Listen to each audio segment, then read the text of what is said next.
Hello friends, welcome to దేవాంష్క stories. వాళ్ళు ఇప్పుడు మీరు వినిపోతుంది ఒరే బావోసే మరదల స్టోరీలోని 66వ భాగం. రామ్ లోపలికి రావటమే ముందుగా సీత దగ్గరికి వెళ్ళి, స్నాక్స్ తిని జ్యూస్ తాగావా, టైంకి టాబ్లెట్స్ వేసుకున్నావా, ఎలా ఉంది ఒంట్లో, బానే ఉందా అని ఒకదాని తర్వాత ఒకటి ప్రశ్నలు వేస్తూ ఉంటే రాధగారు రామ్ నెత్తి మీద మొట్టి, నీ పెళ్ళాంకి ఏ లోటు చేయలేదులే, అది పుష్టిగా తిని దండిగా తాగి నీ కోసం 2 కళ్ళు పెద్దవి చేసి ఎదురు చూస్తూ కూర్చుంది అని నిష్ఠూరంగా అంటూ వెనకే వచ్చిన వాళ్ళని అయోమయంగా చూస్తూ ఉంటే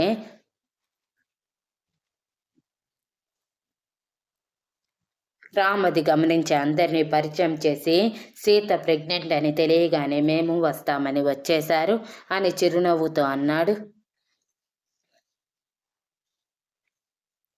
అప్పటికే రామ్ ఓల్ని నిత్య, కృష్ణ, నందితలకి చెప్పాడు.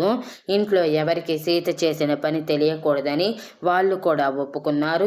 సో వాళ్ళు సీత భయంగా వాళ్ళ వైపు చూస్తూ ఉంటే కళ్ళార్పి చిరునవ్వు నవ్వటంతో సీత అయోమయంగా మొహం పెట్టింది, కళ్ళు పెద్దవి చేసి. సరే, నేను ఫ్రెష్ అయి వస్తాను, మీరు మాట్లాడుతూ ఉండండి అని రామ్ నిత్యకి సైగ చేసి వెళ్ళగానే నిత్య సీత దగ్గరికి వచ్చి, ఎలా ఉంది ఇప్పుడు అని అడుగుతూనే తనకి మాత్రమే వినిపించేలా, రామ్ మాకు అంతా చెప్పాడులే, అనవసరంగా టెన్షన్ పడి స్ట్రెస్ తీసుకోకు, ఎన్నిసార్లు చెప్పినా నీ తింగరితనం మాత్రం మానవు అని కసురుగా చెప్పి, ఆంటీ కొంచెం వాటర్ అని మొహమాటంగానే అడిగింది.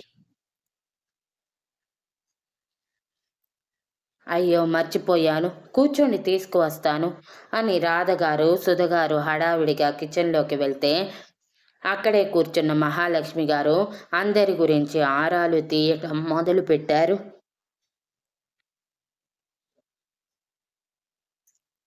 మగవాళ్ళందరూ ఆల్రెడీ సాయంత్రం అలా బయటికి వెళ్ళొస్తామని అపార్ట్మెంట్కి దగ్గరలో ఉన్న పార్క్కి వెళ్ళి వాకింగ్ చేస్తూ ఉన్నారు.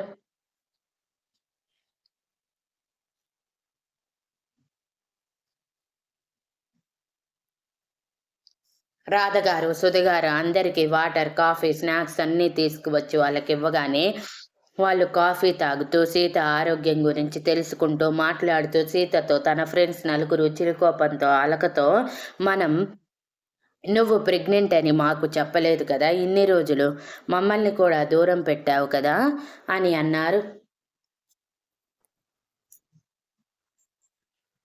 సీత మనసులోనే విసుక్కుంటూ, నాకు తెలిసి ఏడిస్తే కదా మీకు చెప్పటానికి, అదే తెలిసి ఉంటే నా తింగరితనం బావ నా తింగరితనంతో బావ కోపం ఇంత దూరం వచ్చేదా, మళ్ళీ మీ ఏడుపులొకటి నా మొహానికి అని చిరాకుగా అనుకుని బయటికి నవ్వు మొహంతో, అదేమీ లేదే, నాకే తెలియదు, ఆల్రెడీ బావ అంతా చెప్పే ఉంటాడు కదా అని అనగానే, చెప్పారులే నీ తెలివి తక్కువతనం గురించి, అయినా 2 నెలలు నెలసరి రాకపోతే కనీసం ఎందుకు ఏంటి అని తెలుసుకోను కూడా తెలుసుకోలేదు.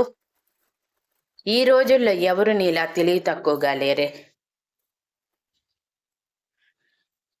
ఒక్క నెల రోజులు నెలసరి రాకపోతేనే ప్రెగ్నెంట్ ఏమోనన్న ఆనందంతో ఎగ్జైట్ అయ్యి ఆ టెస్ట్ ఈ టెస్ట్ అని అన్ని టెస్టులు చేయించుకుంటున్నారు. కానీ నువ్వు మాత్రం అలా చేయకుండా ఏముందిలే అని రెక్లెస్గా తిరిగావు. ఇప్పుడు చూడు, పర్మనెంట్ హౌస్కి అతుక్కుపోయావు అని వెటకారంగా అన్నారు. చాలే మీ వెటకారాలు, రేపు నేనే ఫోన్ చేద్దాం అనుకున్నాను, మీరే వచ్చేశారు, కాబట్టి ఇక ఆపి సైలెంట్గా ఉండండి అని టాపిక్ డైవర్ట్ చేసి అమిత్ వైపు చూసేసరికి, ఏంట్రా అలా చూస్తున్నావు అని అనుమానంగా అడిగింది సీత. రామ్ సీతకి బాగా పెట్టడం వలన అందులోనే ప్రెగ్నెన్సీలో వచ్చే గ్లో ఇప్పుడు బాగా కనిపిస్తూ సీత అందం ఎక్కువయ్యి, ఇప్పుడు చాలా అందంగా ఉన్నావు సీత, మునిపటి కంటే ఇప్పుడు ఇంకా బాగా కనిపిస్తున్నావు అని అన్నాడు అమిత్ నవ్వుతూ. రేయ్ అనగానే అమిత్ భయంగా, నేను నార్మల్గా అన్నాను సీత, నువ్వు వేరేలా అర్థం చేసుకోకు అనేలోపే నందిత సీత నెత్తి మీద ముట్టి, దాని మాటలు పట్టించుకోక అమిత్, అది తింగరిది, ఏం మాట్లాడితే ఏం అర్థం చేసుకుంటుందో దానికే తెలియదు అని చెప్పి నవ్వుతూ అందరూ మాట్లాడుకుంటూ ఉండగానే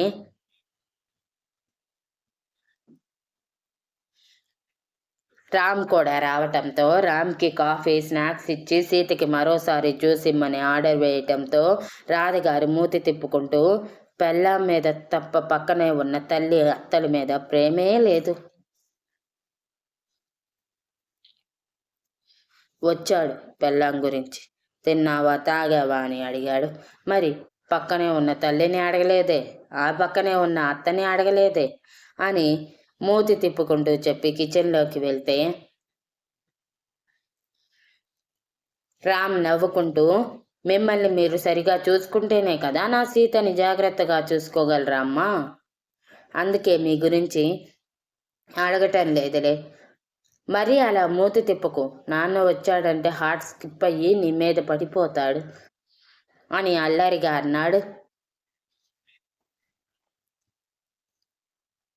సీత ఫ్రెండ్స్ అందరికీ మొదటిసారి రామ్ అలా అల్లరిగా మాట్లాడటంతో కొంచెం షాక్ అయ్యి గుడ్లు బయటకు వచ్చేలా చూస్తూ ఉంటే, మీరంతా అలా షాక్ అవ్వకండి, ఇది బావలో అల్లరితనానికి 1% మాత్రమే నిదర్శనం, ఇంకా చాలా ఉంది అని సీత చిరునవ్వుతో చెప్పి మాట్లాడుతూ ఉండగానే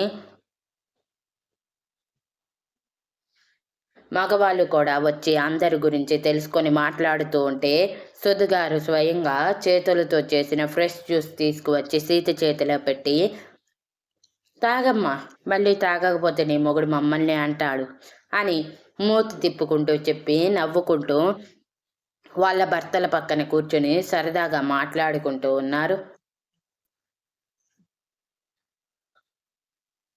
అలా ఒక గంట తర్వాత మేము వెళ్తామని అందరూ లేవగానే, కుదరదు, వచ్చిన వాళ్ళు తినేసి వెళ్లాల్సిందే అని పెద్దవాళ్ళందరూ బలవంతం చేయటంతో తప్పక అందరూ సరే అని ఒప్పుకొని నైట్ భోజనాలు సుధగారు రాధగారు చాలా రకాల వంటకాలు ఓన్లీ వెజ్ మాత్రమే చేసి అందరినీ హాల్లో సమావేశపరిచి కిందంతా దుప్పట్లు పరిచి రౌండ్గా కూర్చొని అందరికీ భోజనాలు వడ్డించాక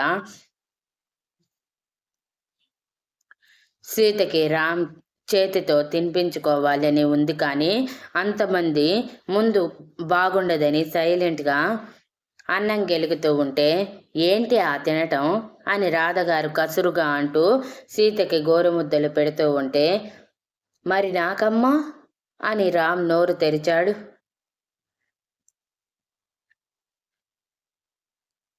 నీకు లేకుండానా అని రాధగారు చిరునవ్వుతో రామ్కి కూడా పెట్టి మళ్ళీ సీతకి పెడుతుంటే, మరి మాకు అని యంగ్ బ్యాచ్ మొత్తం కోరస్గా అడిగితే మహాలక్ష్మి గారు, నేను పెడతాను రండ్రా అని అందరికీ పెద్ద గిన్నెలో పప్పు నెయ్యి ఆవకాయ పచ్చడి కలిపి అందరికీ గోరుముద్దలు పెడుతూ ఉంటే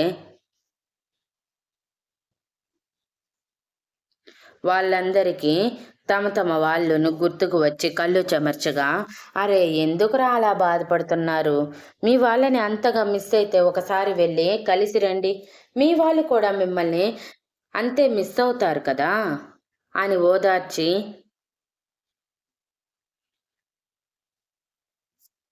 అందరికీ పెట్టాక, వెళ్ళేటప్పుడు అప్పుడప్పుడు వస్తూ ఉండండి అని నవ్వుతూ చెప్పి ఆడవాళ్ళకి బొట్టు పెట్టి సాగనంపితే కృష్ణ అమిత్లని మాత్రం ఆశీర్వదించి సాగనంపారు.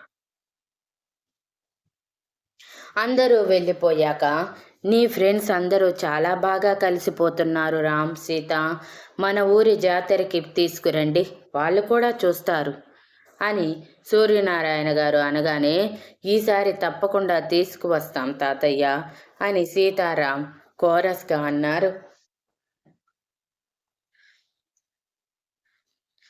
నైట్ నిద్రపోయేటప్పుడు యథావిధిగా సీతారాం గుండెల మీద వాలి కళ్ళు మూసుకొని, బావా ఈరోజు ఆఫీస్ వర్క్ ఎక్కువైందా అంటే, చాలా రోజుల తర్వాత వెళ్ళావు కదా అందుకు అడుగుతున్నాను అని అడిగింది. రామ్ సీత తలని మొరుతూ, లేదులే సీత, ఇదంతా నార్మలే కదా!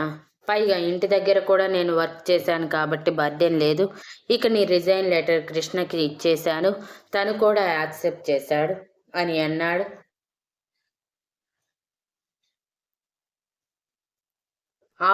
అవునా! ఓకే. అని ముభావంగా అంటూ ఉంటే, రామ్ సీత గొంతులో డిసప్పాయింట్‌మెంట్ గమనించి తన మొహం పైకెత్తి, "ఏమైంది సీత మళ్ళీ డల్ అయ్యావు?" అని అయోమయంగా అడిగాడు. "ఏమీ లేదు బావా. నువ్వెళ్తే నాకు ఇంట్లో చాలా బోర్ కొడుతుంది.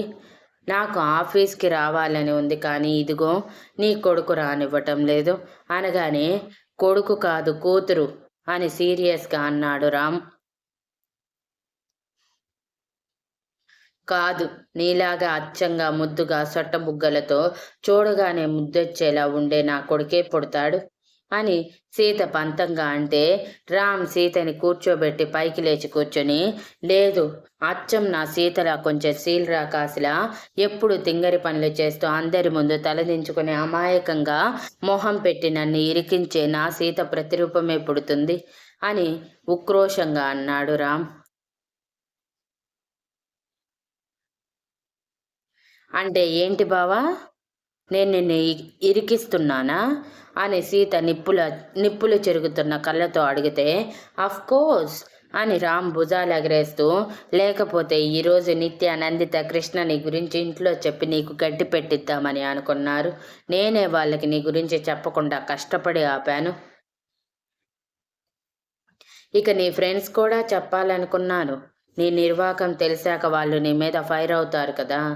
అప్పుడైనా నువ్వు కుదురుగా ఉంటావనుకున్నాను. కానీ ఈ టైంలో స్ట్రెస్ తీసుకోకూడదని ఆగిపోయాను. లేకపోయి ఉంటేనా అని కళ్ళతోనే నవ్వుతూ సీరియస్‌గా మొహం పెట్టి అన్నాడు. నాకు తెలుసు బావా, నువ్వలా చేయలేవని. ఎందుకంటే నువ్వు నా ముద్దుల బావ కదా!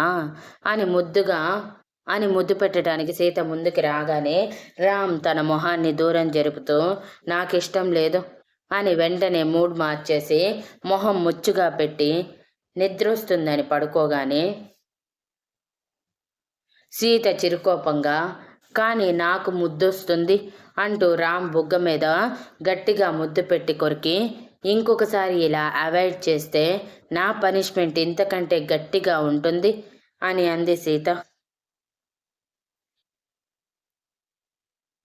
నీకంత సీన్ లేదులే, నోరు మూసుకొని పడుకో అని సీతని గుండెల మీద పడుకోబెట్టుకుని జో కొడుతూ రామ్కి సీత ముద్దు పెట్టడానికి ముందుకు రాగానే వెంటనే నందిత ముద్దు పెట్టడం, సీత కావాలని బలవంతంగా ముద్దు పెట్టించటం గుర్తుకు వచ్చి అసహనం చేరి మళ్ళీ సీత మీద కోపం రెండింతలయ్యి అది చూపించలేక సీతని ముద్దు పెట్టకుండా ఆపేసి సైలెంట్గా పడుకొని మర్చిపోవటానికి ట్రై చేస్తుంటాడు.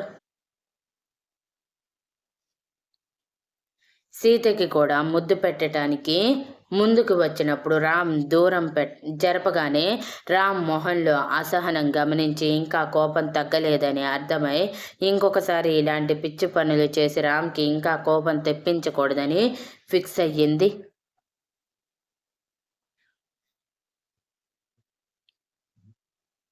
Thank you for listening and please like, share, comment and subscribe.